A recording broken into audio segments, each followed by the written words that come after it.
akili za viumbe haziwezi kutia namna sifa za Allah. Sawa? Kwa nini haziwezi kutia namna? Kwa sababu akili ina uwezo wa kutia namna kwenye kitu kwa moja ya njia tatu, ambazo njia hizo akili za wanadamu zimekosa kwenye sifa za Allah. Kwa kama zimekosa, zitawezaje kutia kaifia, na hali ya kuwa zile njia za kutilia kaifia haziko? Njia ya kwanza arruya,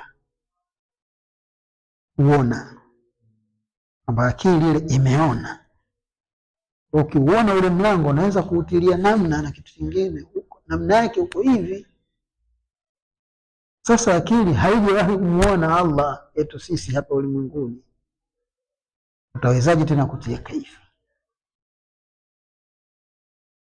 Au njia ya pili, kama hujakiona kile chenyewe, basi antara mithlahu, uone kitu mfano basi kiko kama hichi, hajakuwa kifujikiwa.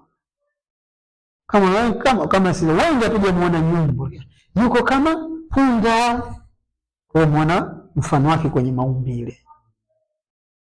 Sasa hakuna laisa kamithlihi shay, wa Allah hana mfano, utawezaje kutia namna?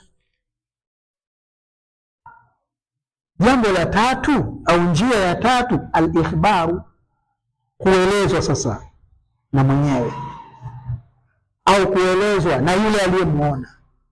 Zote hizo hazipo, sisi hatujaelezwa kaifia ya Allah au kaifia ya mkono wake au kaifia ya sifa yake yote, hatujaelezwa.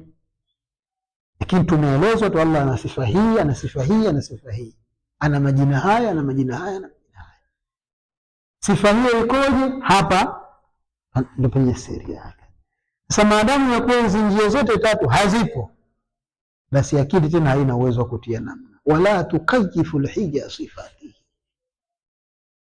wala yukayifu alhija sifatihi, wala haiwezi kutia namna akili katika sifa zake, haiwezi.